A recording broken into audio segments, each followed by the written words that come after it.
Girl Defined. If you don't know what Girl Defined is, it is a Christian ministry run by two 30-something sisters, Bethany and Kristen.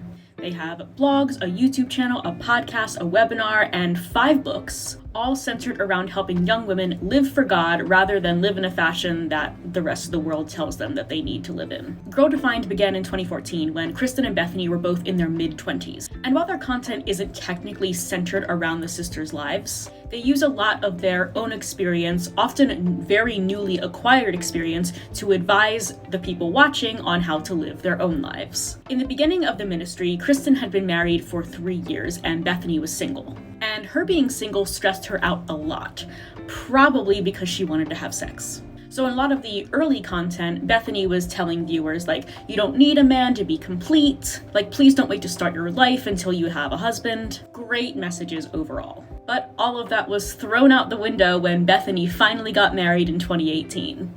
To a man that she revealed to the Girl Defined audience that she is not attracted to. All of this to say, now that both of the sisters have gotten hitched, a lot of their content revolves around being wives and mothers. And recently, Kristen came out with an interview with Candice Watters, who is a Christian nonfiction author. The video was called Rethinking Birth Control, Family Planning, and When to Have Babies.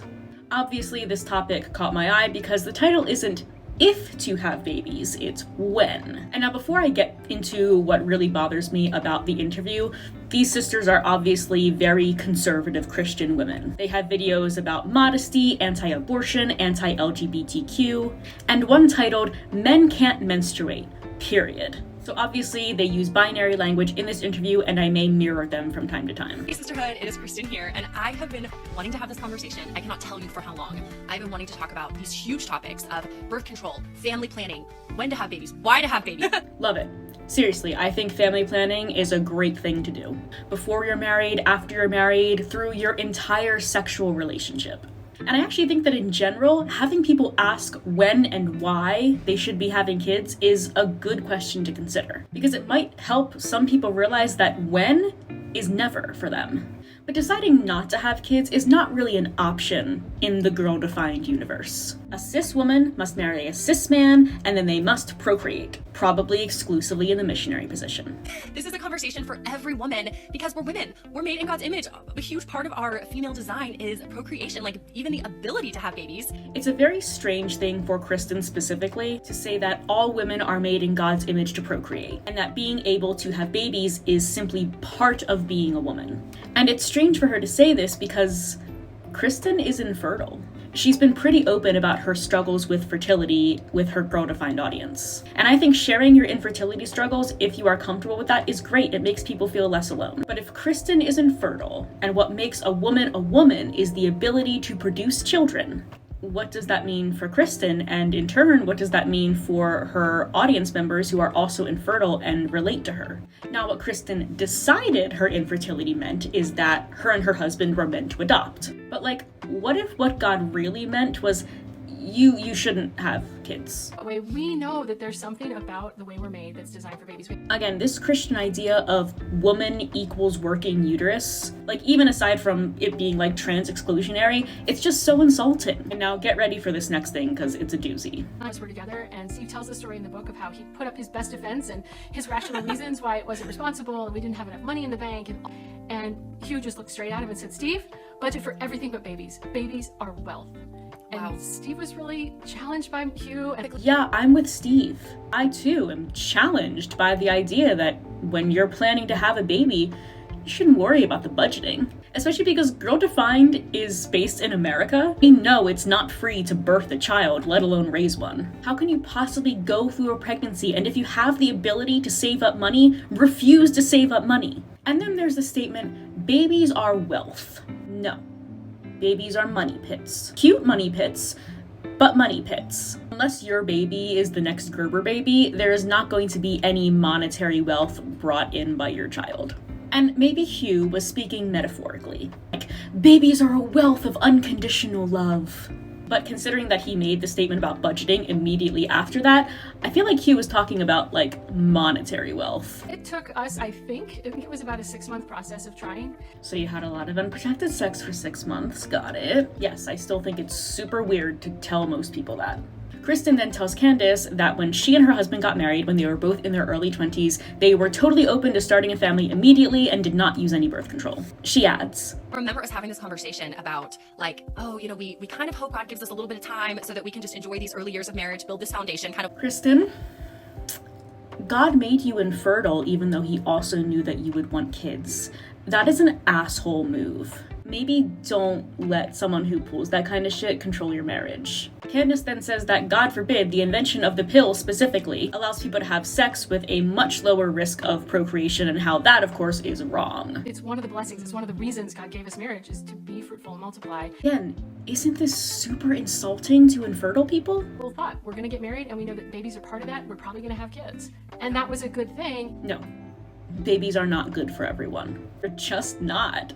I believe a piece of research, and I apologize for not having it, says that most parents are fine parents. Whether they wanted a kid or not, they are safe, they're supportive, they are emotionally available for their kids. And that's great. But there are some people that just don't fit into that category. And kids are just not a good thing for them. It's almost like not even thought if a doctor says, yeah, get on the pill, even if it's not for birth control, but it's just become so popular and so common today that all they've ever known. So this could just be my limited experience, but I don't think birth control, specifically the pill, is pushed as much as these women think it is. The CDC shows that 65% of AFAB people between the ages of 15 and 49 are currently using contraception. Though, as Candice does note, it's not always used for contraceptive purposes. And 65% is more than half, but it's certainly not all AFAB people. And just from my personal experience, when I was 24, I tried to get on birth control and I was turned down because the doctor that I went to happened to be a Catholic doctor. They believed that giving me birth control when I wasn't married would encourage me to have sex before marriage. They literally told me to ask again when I was in a steady relationship.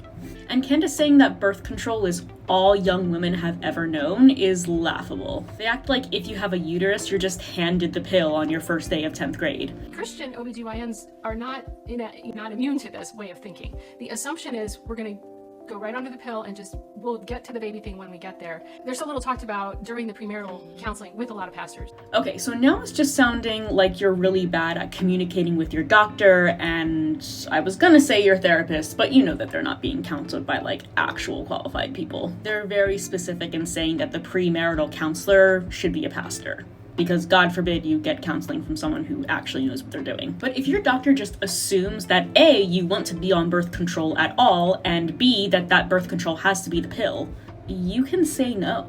Even if they insist on writing a script for you, you don't have to use it.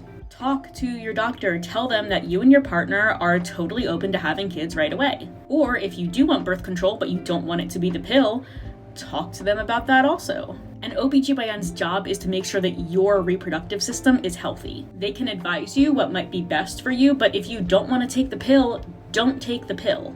It's also really pissing me off that they're saying that sex and kids are not being discussed in premarital counseling. Those things, especially the notion of having kids in general, are really important in a marriage. Now, a real therapist would know that these things have to be talked about, but pastors are not qualified to be giving marriage advice, so that's probably why their sessions are so unhelpful. I'm surprised how many young couples get married without having a conversation about how many kids they want, or if they want children, or what will they do if they can't have children, or why aren't people talking about this before they get married? And I know this isn't just specifically a Christian problem, it's everywhere.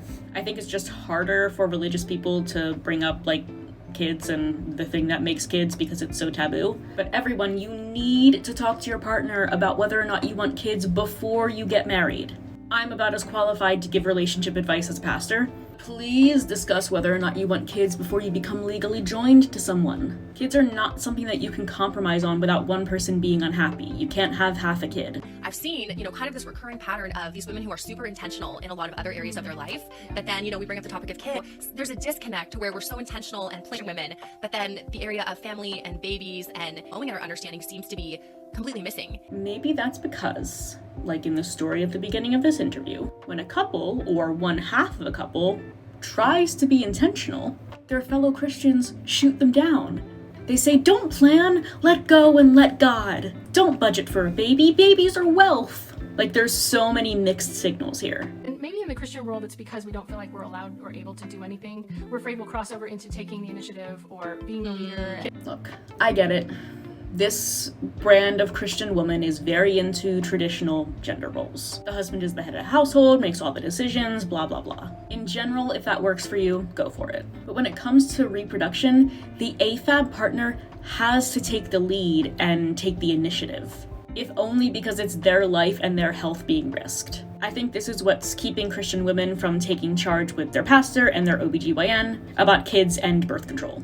In their marriage, they're not supposed to make those decisions without their husband. So then they're leery of taking charge about that even if their husband isn't present. But not doing it is an issue. If you and your husband want to start having kids right away, but you're too shy to tell your OBGYN that, and your OBGYN puts you on birth control, perhaps one that really fucks with your mind and body, how is that helping anyone? It probably won't help the marriage if you both want kids, but your wife is on birth control because she's too scared to talk to her doctor. So do you see, Kristen and Candice, how this rhetoric is actually backfiring on your plan to have everyone have kids? You know, Hugh, the mentor that I talked about at the beginning, I asked, what are we supposed to do about the world is falling apart and culture's falling apart? I said, what's the answer? What are we supposed to do? And he said, Candice, you need to get married, make babies, and do government. Candice, who is this Hugh guy? Is he qualified to advise you in any way? Like, legally, not just because God, told him that he was. Candice's concerns were very valid. The world is in shambles right now. Bringing another human into it right now seems cruel. This Hugh dude is never stop having unprotected sex and no budgeting. I was so offended. I said, Oh my goodness. well, I would love to be married and I would love to have kids, but the Lord hasn't given me that. And here's another issue. If you have a woman who really, really, really wants to get married and have kids, and it's constantly impressed upon her how important those two things are, and then you add in the fertility window, I feel like it makes a lot of religious women settle because they need to have those things. And I'm not surprised that Candice has this point of view because her two books are titled Get Married and Start Your Family. But also, like I said, Kristen's sister Bethany, who was desperate to be married and have kids, ended up marrying a man that she's not attracted to just to accomplish those things. Would she have married that particular guy at that time if her community hadn't told her how shameful it was to be single in her 30s? I have found a lot of them, we've been trying for 6 years or we've been trying for 7 years, and suddenly now I'm burdened for them and I know, oh gosh, I need to be praying for them. Okay. I need someone to explain this to me. God is supposed to be omniscient, right? He knew you before you were born, he has a plan for your life, and though we have free will, he tries to steer you toward completing his plan. So then, what's the point of prayer? Just so God can laugh at you while you're begging for plan A when he knows that plan B is how it's gonna go? Is prayer supposed to convince God to give you what you want? Or is it just one-way therapy where you put your hopes and dreams out into the ether? Also, idea. If someone really, really wants kids, but God knows they're infertile or that they'll die if they get pregnant, he could be nice and clue them in. Save them years of heartache and or death. It would cost him $0 to do that, and a loving parent would do that. Encouraging couples where one wants a baby and the other isn't ready, one, to pray for unity in their marriage, and to encourage and even challenge the one who isn't ready to say, are you asking the Lord to make you one? Just to present to them the biblical vision for what babies are, a reward from the Lord. So encouraging couples who aren't on the same page about kids to have a conversation, absolutely. But I love that the fundy version of this is talk to your partner who's child-free about why being child-free is the wrong decision. Tell them that God thinks they're wrong too, and that children are like participation trophies for sex. Loud, messy trophies that you're not allowed to put in storage until you forget about them. And this idea, convincing the child-free partner to have kids that they don't want, that's why the Regretful Parent subreddit and Facebook group exists. Is it not possible that God created some people to be child-free? God's vision is couples making babies. No, guess not. But again, what about infertile couples? Kristen and her husband ended up adopting 2 little boys, but adoption doesn't make babies. So by adopting, you are not fulfilling God's will. What does Paul say? Our outer selves are wasting away, Yes. but inwardly we're being renewed day by day. And I find it interesting that they quote Paul in an attempt to convince couples to have children, because Paul was famously single and happy with that. In 1 Corinthians chapter 7, verse 7, Paul says, "I wish that all were as I myself am," which was single. "To the unmarried and the widows, I say that it is good for them to remain single, as I am." And Paul wasn't saying that staying single but still procreating was okay. He goes on to say that, "If one cannot exercise self-control sexually, they should marry, for it is better to marry than burn with passion." So why are we taking marriage advice from a guy who was not pro-marriage? So your fertility years, your most beautiful, tight-bodied, beautiful years are so fleeting.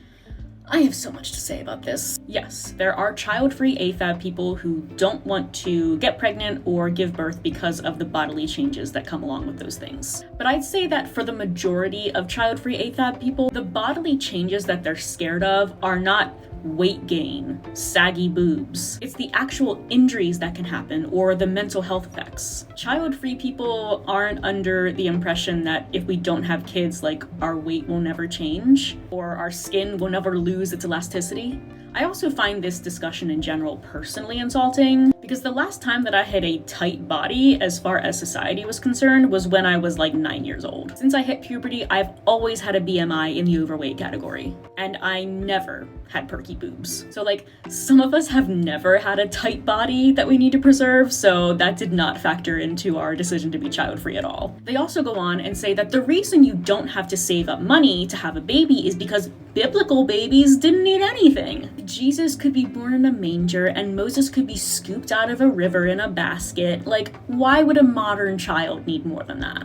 And listen, I am neither a biblical nor a historical scholar, so I don't know how much things cost back in biblical times. But considering how expensive things are right now, I'm thinking they were probably cheaper back then. And also, life was just, like, in general simpler. Bottom line, it's not logical to refuse to save up money for your future child because Jesus was allegedly born in a barn. It's more expensive to live as a single person now than ever, and then you want to add into the mix a human who can't and shouldn't be working for a long time. Elsewhere in this video, they talk about getting free or cheap baby supplies through your church or from Goodwill, things like that. And absolutely, those are great resources. But if there are only 3 diaper bags at Goodwill, there are 15 financially ill-prepared parents who need a cheap diaper bag, there's still only 3 diaper bags. The rest of them are gonna have to go to Target or whatever and hand over money for a brand new one that they can't afford.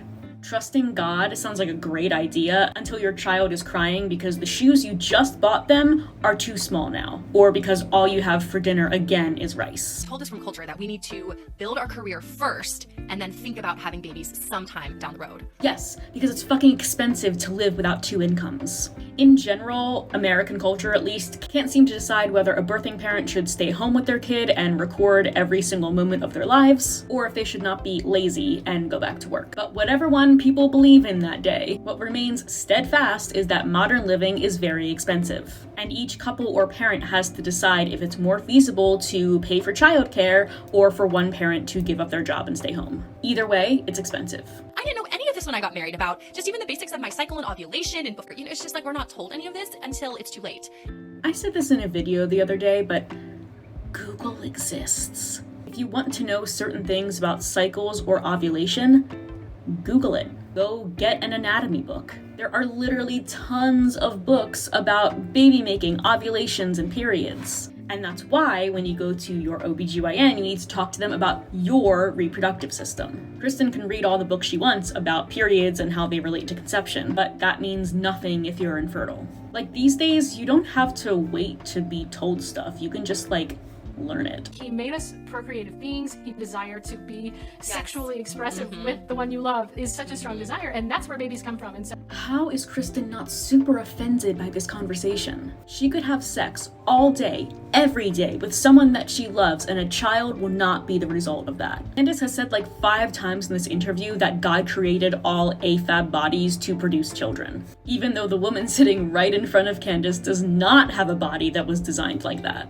I'm glad that Kristen has found a way to be a mom, but that doesn't negate that she does not have this ability that both she and Candice are saying makes a woman a woman. when we go to the grocery store and they're just not beating each other up and hating on each other, I can't believe how many people notice. And they say, "Oh my gosh, your kids, they're so good." And I say, "No, they're not." Jesus. Yeah, it sounds like kids have been a great experience for you. It tells you, "Oh, your kids are great," and you're like, "No, they're not."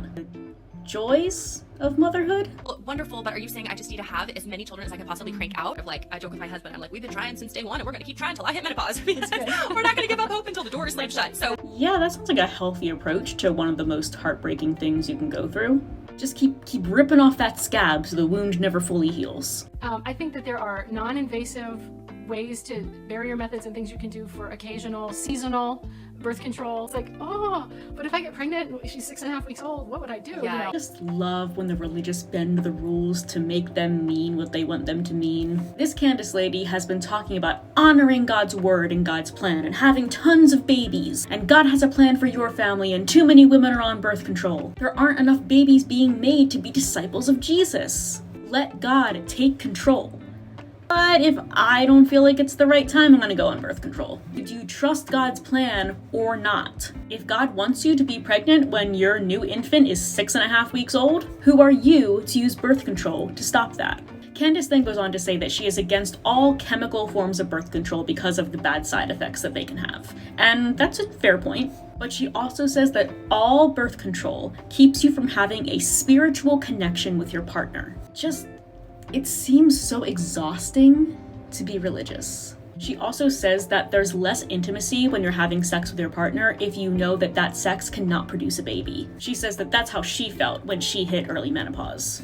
I'm like, how is Kristen not in tears by now? Candice literally just told her that she never has and never will experience truly intimate sex with her husband because that sex cannot produce a baby. And it just gets worse. By the time Candice entered early menopause at 39, she had 4 kids. And Kristen asks Candice that at the time, did Candice want more kids? Or did she feel done, basically, when God told her she was done? Well, I felt done at 2 kids, and I even asked Steve if he would have a vasectomy. So again, trying to bend the rules for yourself. You trust God's plan and say no birth control until you feel like you're done, and then you ask your partner to alter their body so he can't produce more children. Do you trust God or not? And it turns out that the reason that Candice thinks that all child-free AFAB people don't want to have kids is because, like, we don't want to get fat, is because that's why Candice didn't want to have more kids after she had 2. She had lost the baby weight from her second kid and didn't want to mess up her body. So it seems like a lot of projection from Candice. Also, when she did have their 3rd kid, they named the kid Churchill, so it seems like more thought should have been put into the plan, like, overall.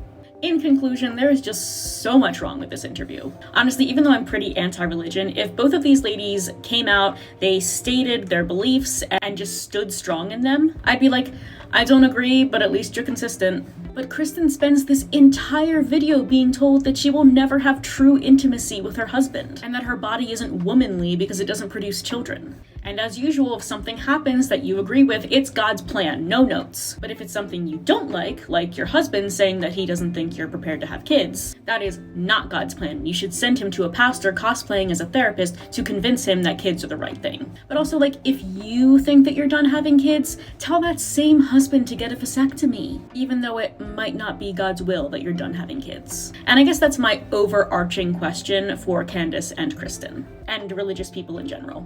Do you trust God or not? Because it seems like you only trust him when it's convenient for you.